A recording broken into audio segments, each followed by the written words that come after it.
That was a bogus run indeed. Thanks Gordon for Villain Ted. Now we're going to set up for Tomb Raider, The Angel of Darkness by Cadarev. So let's see if he's ready to go, and we'll hop on right on him.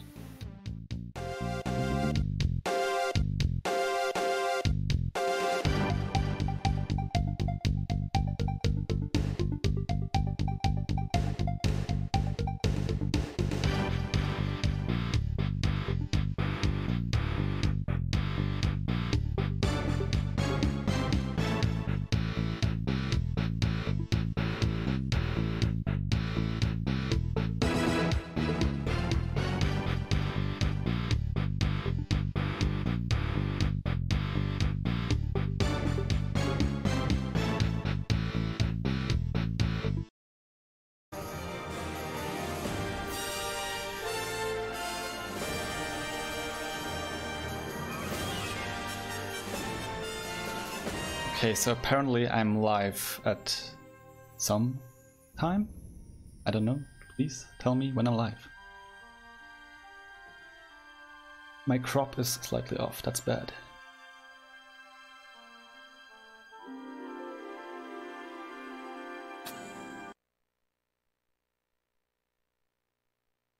What?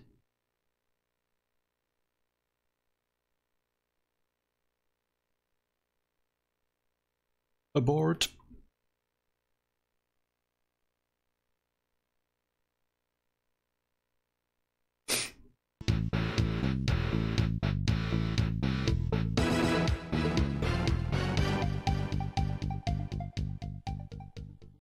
Alright, let's hold on a bit.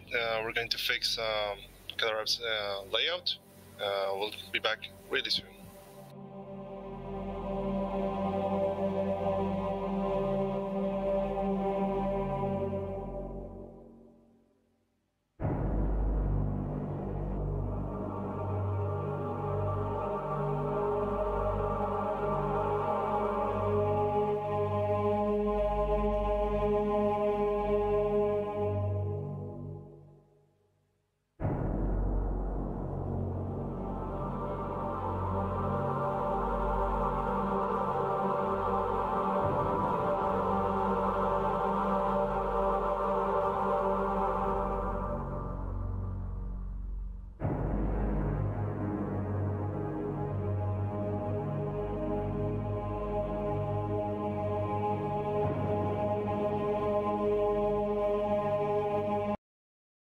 So just let me know what to do.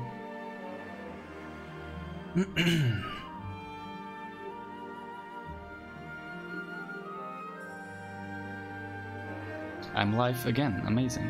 Thank you very much. Hopefully you're good. Okay, that's great to know. Thank you very much. Yeah, so hello everyone, this is Tomb Raider The Angel of Darkness, and you're probably asking yourself why the heck is this game in a marathon about bad games, and I can only answer I don't know. I was forced to submit this by Yuna, shoutouts to Yuna. You will see why I don't know, because this is without a doubt the best Tom there is, so let's start. So I will start in Paris, and the police is kind of chasing me, so I kind of want to get out of here, and this door looks kind of useful for that. However, it's locked, as you can see. And what I want to do is I want to lean as hard as possible against the wall, or the door, and then I will clip through, so that's helpful. Now I'm in a back alley, so this is kind of helpful for hiding myself, but not for too long, obviously. So now what I want to do is I want to climb on this invisible collision, and then I want to jump into an invisible wall.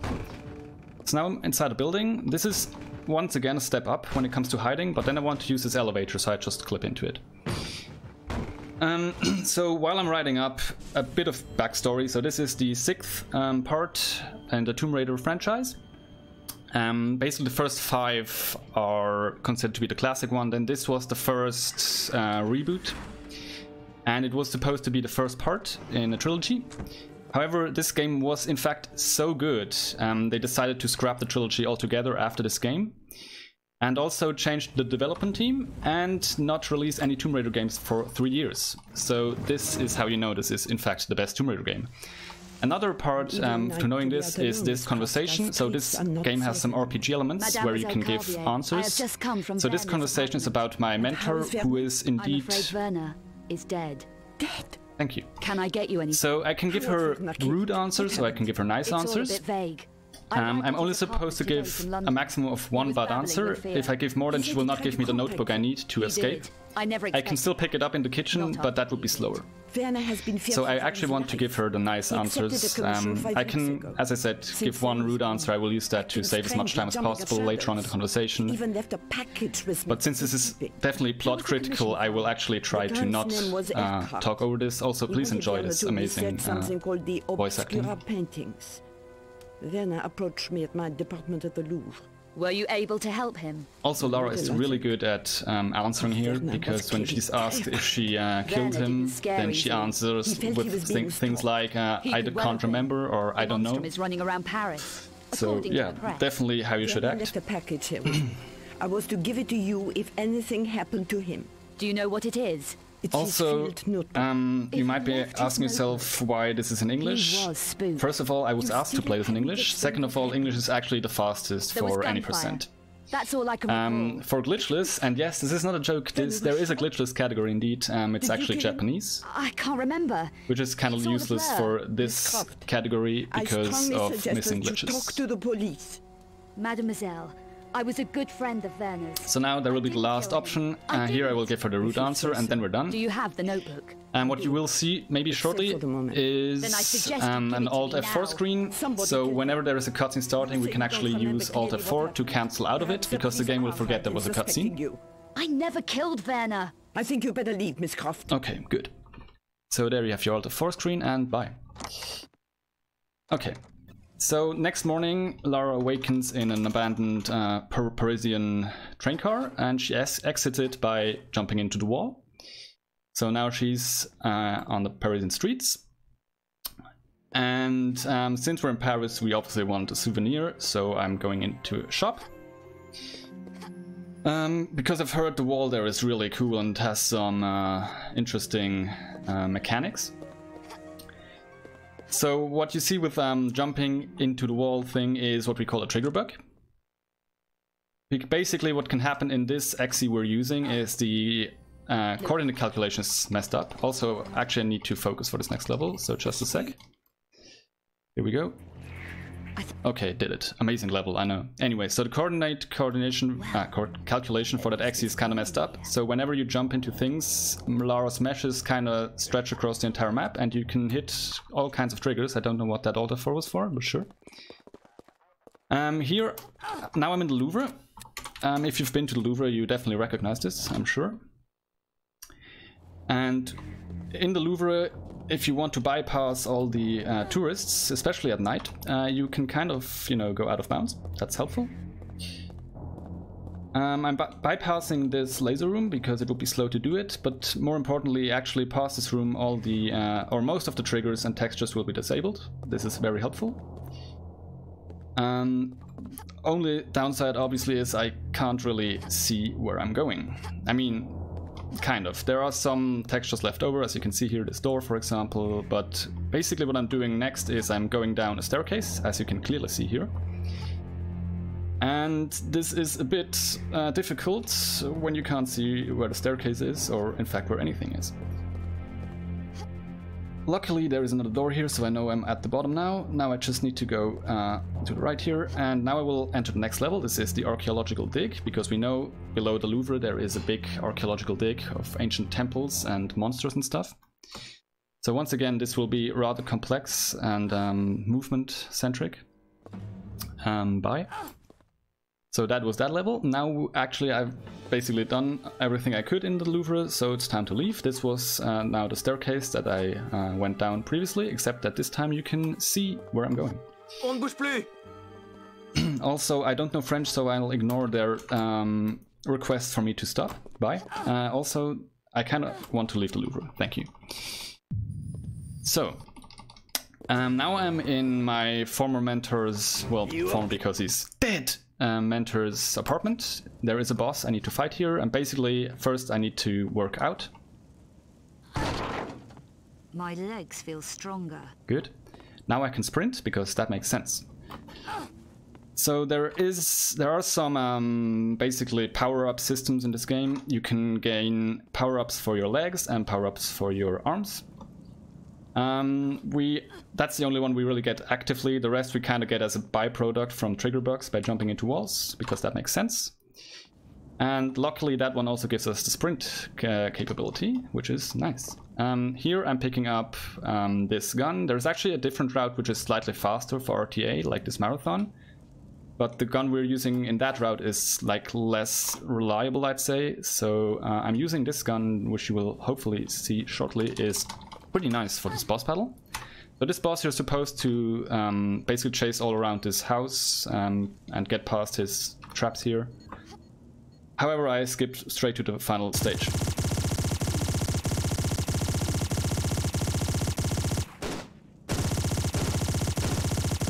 Exciting. So that's it for Paris. Now we're going to Prague, and here we will have an amazing second conversation. Actually, let me save here, because Yuna requested me to actually take the risky approach, because this next conversation can soft lock on basically any conversation line. And there is actually one skip that bypassed the entire conversation, and there is a way to get less soft locks, but I was asked to do the soft lock route, so let's go. Have you changed your mind about the Strahov code? Yes, I thought I'd give you another chance. But I want the story, the events in Paris, and whatever happens here. It's a deal, Luddick. This passcode will get you into the warehouse area. It's only a low-level pass, but at least you'll be inside the complex. I can take it from there. Have you tried this code yourself? Me? No, the place gives me the creeps. Workers have gone missing and all kinds of spooky stuff. What goes on in there? God knows. I'd give my innards to find out. But it's way He's too behaving so gossip for far. me. If you uncover anything, give me first shot at it, huh? Sure thing. Let's talk in the car. The Strahov isn't far. Get wrecked. No soft locks for you. Thank you, my boy Luddick. Anyways, now we're, as you heard, in the Strahov. And this is basically the base of the evil organization, which has very good architecture, as you can see. I kind of want to save here, just in case. That was too early. Anyway, so yeah, and now I'm making my way into the Strahov, which is very well known for basically being able to crash anywhere, as I had to find out while doing quote-unquote practice, because Yuna also didn't allow me to really practice this, because apparently this run has to go bad. And, well, it's not the best so far. Anyway, so here I'll do what we call a leg break. Basically, that's not how you leg break. Basically, by jumping into this tower in a certain way, Lara's leg will disappear here. And what is happening right now is leg is basically stretching across the entire map, which means I'm basically close to a lot of objects I can pick up. And once I initiate that pickup animation, I will have to walk towards that item. And while doing that, I'm invulnerable and I ignore collision. So now I'm on the other side of the lasers, that's good, but now I need to trigger a guard because it has a keycard that I need. And I trigger that guard by getting out of an air duct that I'm not supposed to get to from below, but by saving and loading mid-jump, I gain some extra height, and that allows me to get to this air duct. I'm actually supposed to get out of here a different way. So there's the guard. There's my gun. There's the keycard. Good. Okay. So up next, there's a railing, or not. And in here is another guard. I hope I can lure him basically to die in the door frame, because then he will drop an ammo piece I can use to get out of this room without having to open the door, which looks fine. Just need to trigger this cutscene here, which I also skip by Alt F4ing, and we go through the door. Good. So all that's left in this upper part of the Strahov is to now get to the door that was previously protected by the lasers, which we just turned off. And that's the final set of lasers. So here we go. This was the upper level of the Strahov, and now I overshoot and miss this switch. Now we're going into the bio research lab. which, as you may see, is kind of similar to the Louvre. Maybe you already forgot what happened in the Louvre, because I know this game is so great, you probably have a hard time keeping up with it. First of all, there's a door here. I don't know what to do, so I'll just do what we always do, and we crouch save against it. So I haven't really explained crouch saving so far. Basically, if you save and load during a somewhat precise moment during the crouch animation, the forwards momentum will basically push you through the wall or door or whatever you're doing the crouch save against. Okay, so next, in this room actually the level exit is supposed to be at the bottom of this pod this monster is breaking free of. However, this requires some climbing stuff I don't know how to do, except I will do exactly the same I did before.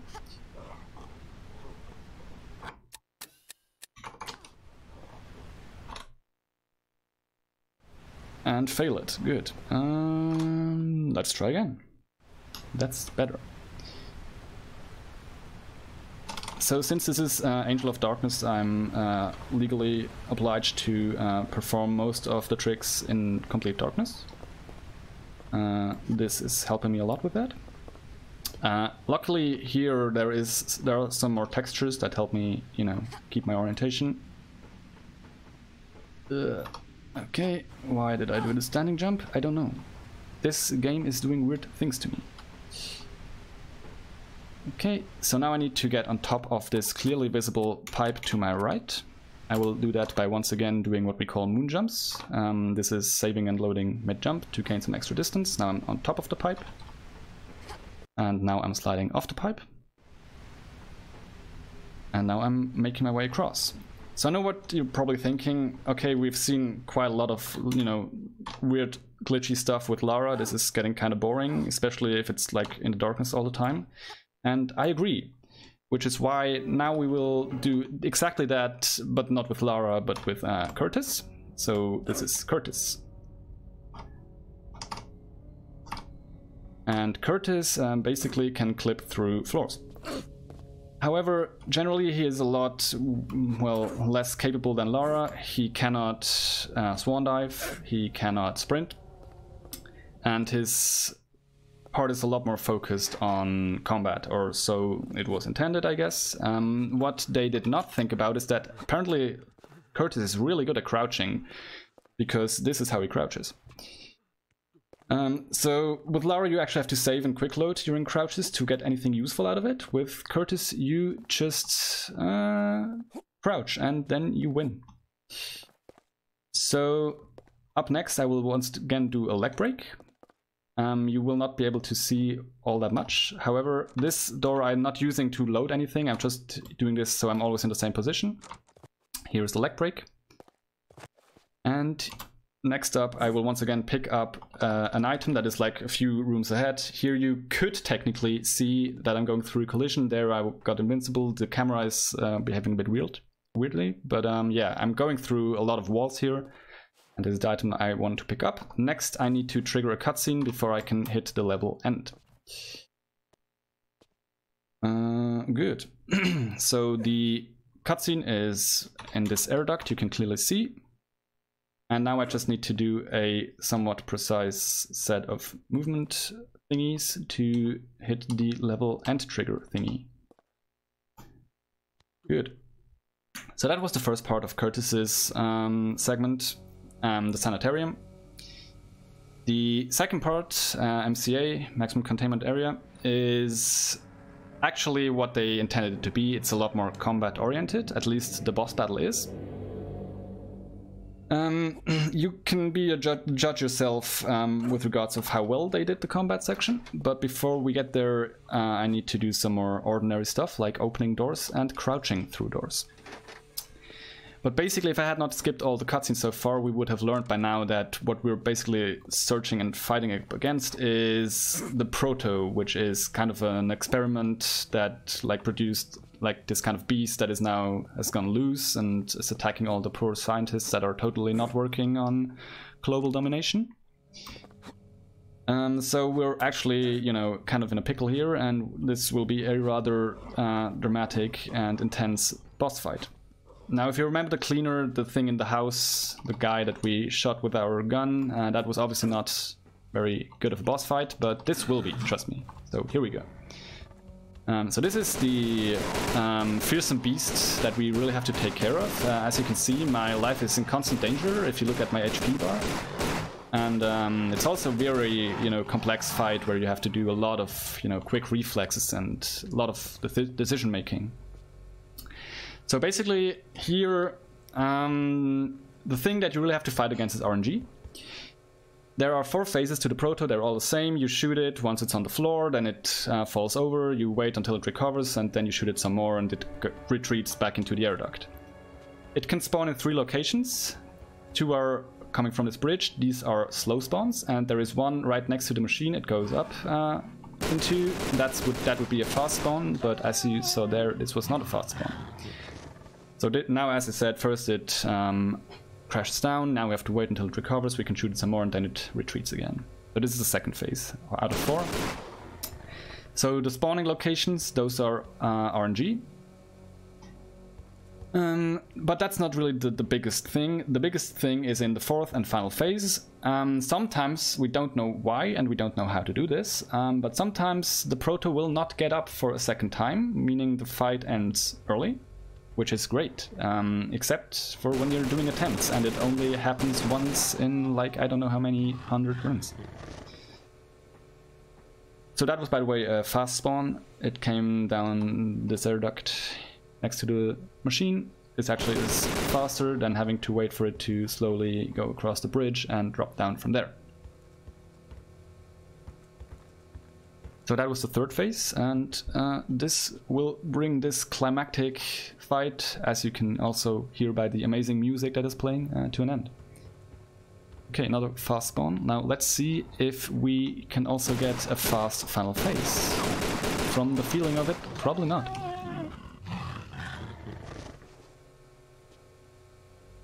No, this is not a fast proto. Oh no, I will not PB. Time to reset. So that's the end of Curtis. This segment, not the end of Curtis. So we will now go back to Lara, and immediately the difficulty of the movement segments will spike up again. So actually I want to focus for this very first level after Curtis's part. Okay. Okay, got it. Nice. Ooh, okay. So now we are in the swimming level. There is actually not a whole lot I can do because swimming is actually somewhat, not reliant. But there are not many ways you can go out of bounds straight from swimming. So there is actually quite a few moments where we swim in this level. Also, I have to pay attention here. In glitches, we go to the left. So I definitely don't want to do that. And what we can do, however, is we can surface and then go out of bounds and back into the water to swim to the level end trigger, which is exactly what I want to do. So there is this invisible wall that I just failed to crouch safe against. Never mind that. Anyways, so now I'm through this invisible wall. And now I want to get back in. I will do that by swan diving into the water, because for whatever reason, when you swan dive into water, you gain a speed boost for the entirety that you're swimming and not standing still. So that makes sense. And as I said, I will now swim to the level end. And no, Yuna, this game is the best Tomp. Please stop spreading lies. So, hi Curtis, and bye Curtis. We're now in the end game. Here I'm supposed to have a leg upgrade to make the jumps across this across these gaps. I do not. And I missed that jump. I missed that jump again, never mind. This is a showcase of what not to do. Anyway, so I need a leg upgrade for this. However, I can also moon jump again and forget about that stupid leg upgrade. This is the final room before the final level.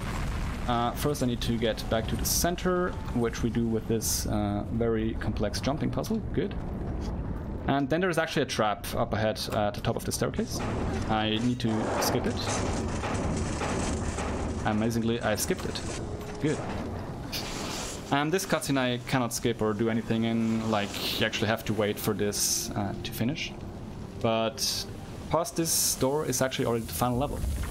It's Eckhart's lab. If you remember the very first conversation, this was the evil man Eckhart, as Mademoiselle Carvier said.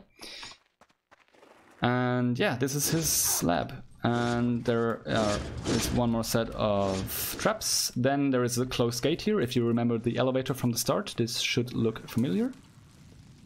Great gate.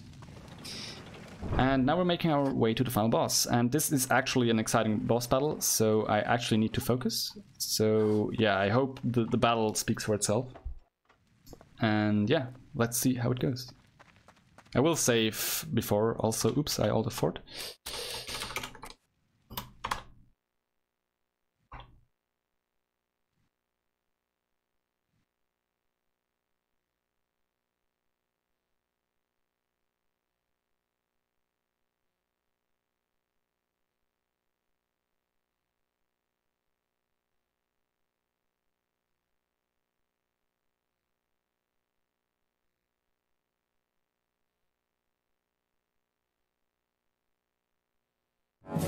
Amazing.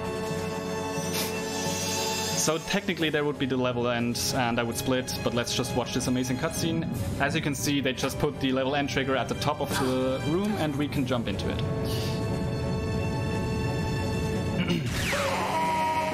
So yeah, that is Angel of Darkness. I hope I convinced everyone that this had no place in this marathon and it's in fact the best Tomb Raider game. Thank you for watching this run. I hope you have a lot of fun with the rest of the marathon. Next is, to my knowledge, Dragon's Lair, the Legend, which is actually a good Legend game because it's not Tomb Raider Legend. So yeah, thank you very much for watching, and yeah, that's about it. Now stop bullying me, Yuna.